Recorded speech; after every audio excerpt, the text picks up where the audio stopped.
I would say I'm a maximalist, but that is because I understand economics, and I recognize that currencies are useful the more people use them.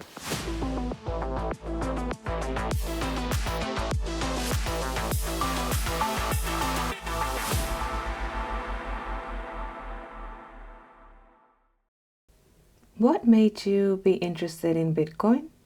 I mean, so I would have been probably, I think it was 29 when I sort of quit the day job, if you will, and did Bitcoin full time.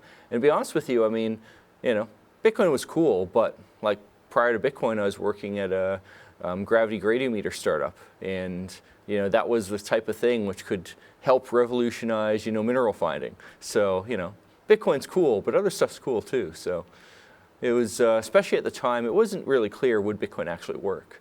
It certainly was plausible we'd get to where we are right now, but we got lucky. How did joining the Bitcoin movement at a young age shape your worldview and career? No, I think it's the other way around. My values led me to being a Bitcoiner. What are those values that made you become a Bitcoiner? I don't think that's easy to tell, and the reason is, people get into Bitcoin for all kinds of reasons.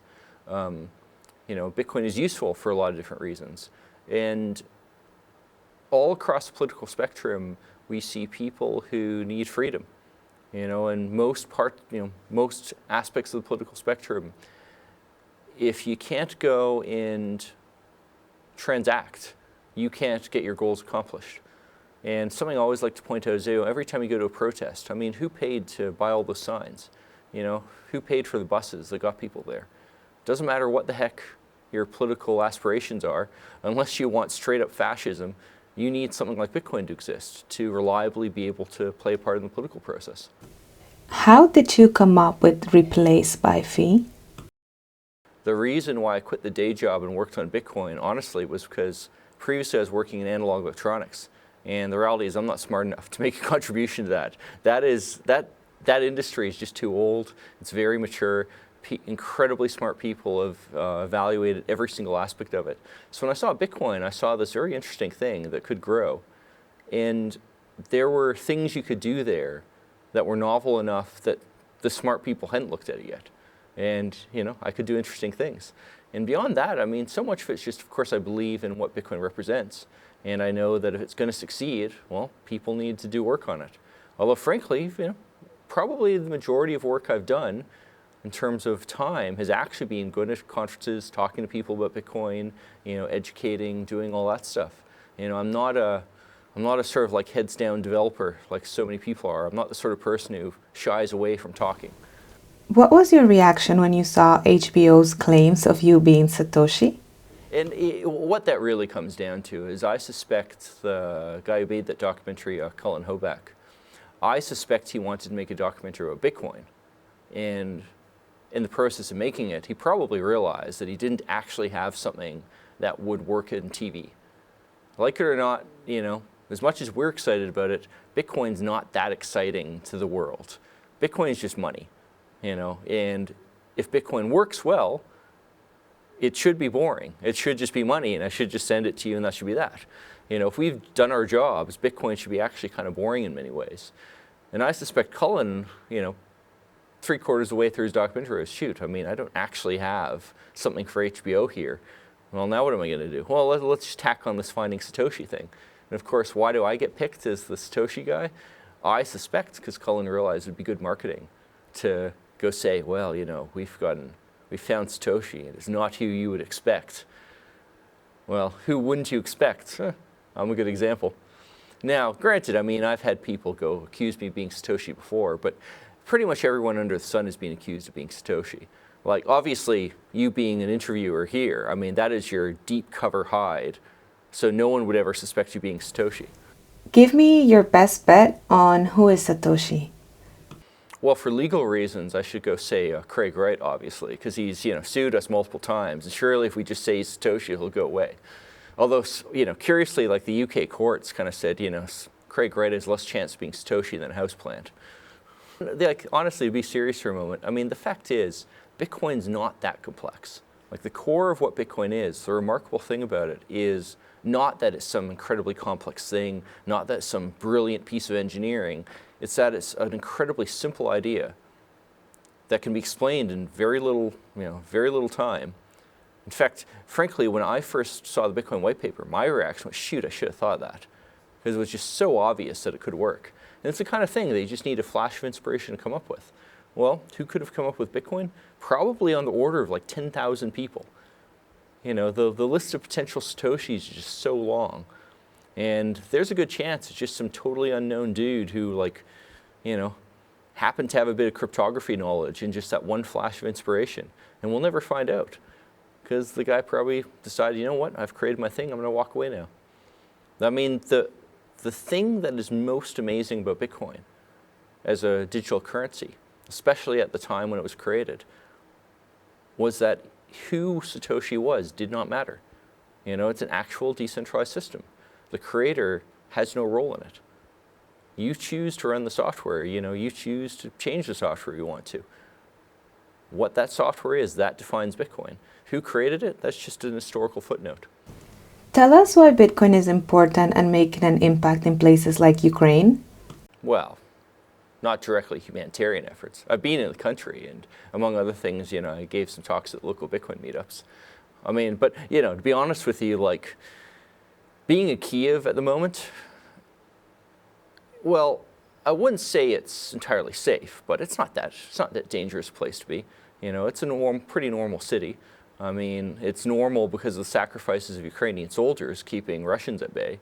But I could almost say if you want an interesting place to do some tourism and eat some good food, you could go to Kiev right now or Lviv.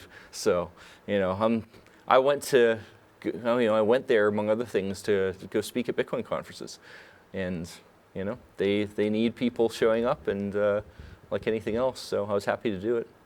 Well, an interesting thing about Bitcoin with respect to the war is that pretty much every Ukrainian military organization, humanitarian organization that's accepting donations, which I gotta say is like pretty much every unit on the front line, they're all accepting Bitcoin donations. And they do it because no one can stop them. Now, the Ukrainian government probably, frankly, has better things to worry about than Bitcoin right now, but Bitcoin's legal to use there. Like you can buy and sell Bitcoin in Ukraine with no AML KYC. There's not really much in the way of restrictions there. And for the units, if they accept PayPal, inevitably their PayPal accounts get blocked. And it's legal to go send money to Ukraine for PayPal. It's legal to donate money to buy weapons. But for whatever reason, PayPal just keeps on blocking these guys. And it's just an incredible nuisance. And Bitcoin is a way that they can accept money that just works. It's kind of ridiculous to go say this. Like it should be that their PayPal account shouldn't get blocked, but they do. And from their point of view, Bitcoin works just fine for that. I think it really comes down to a matter of freedoms. Like Bitcoin has the freedom of not having arbitrary interference, whereas PayPal, even though it's perfectly legal, they still arbitrarily interfere with your ability to accept money. And in the case of PayPal, I would not be surprised if a lot of the problems that these units have is something as dumb as PayPal happens to have some pro-Russian employees who just keep on arbitrarily shutting down these things. Because remember, when a bank shuts down your account, in most countries, you have no recourse. There's no damages. You can't sue them over it. They can just shut your account down, and that's that. Often they can just take your money and never give it back. PayPal was under investigation in the US years back for taking literally hundreds of millions of dollars from people and just never giving it back. And state attorneys started wondering, well, shit, is PayPal just keeping this money? Are they like actually sending it back to their corporate coffers? And in some cases they were, and they can get away with it because that's how the fiat currency system works. Have you bought anything with Bitcoin in Lugano? Yes, I think, at the conference I've bought, stuff at vendors with Bitcoin. Thing is, like with these conferences, I tend to kind of go to the city and then go to the conference and then leave the city. I don't tend to have time to spend on much else. I think I might have been in the McDonald's once that accepted Bitcoin, but honestly, I haven't, even though I've been to Lugano like 4 or 5 times now, I honestly haven't seen much of the city. It seems silly, but that's honest truth. And that's just the life of like conference attendees. What will you tell people that want to visit Lugano? Well, I mean, the first time I went to Switzerland, I remember walking around, it was Zug in that case, I remember walking around the place thinking, this really feels like I'm in a city populated by incredibly clean robots, making a perfect paradise, so nice, so lovely that a coffee costs $20. Switzerland's cool, but yeah, it is a little pricey. Just a tiny bit. Yeah. Just a bit, yeah. Yeah. I mean, if money was no object, I'd live in Switzerland, and I do quite like mountains. What is your take as a Bitcoin maxi on Tether's growth these past 10 years? I would say I'm a maximalist, but that is because I understand economics, and I recognize that currencies are useful the more people use them. Now, if you want a decentralized digital currency, there is no way to make it directly compatible with fiat. Computer science just has no way of tying the price of your digital token directly to the price of a fiat token without a trusted third party. It just can't be done. So for a truly decentralized digital currency, you're going to need a separate token, and the nature of economics means having more than one token is annoying. And that's why Bitcoin exists. That's why Bitcoin has the supermajority market cap of all the tokens out there. But Bitcoin is still smaller than the US dollar. It's still smaller than like some other fiat currencies. Not a lot of them these days. Bitcoin's getting pretty big, but there is value to trading the US dollar. A lot of people have income in US dollars and expenses in US dollars. And that is a niche that Tether will continue to occupy until the US dollar goes away.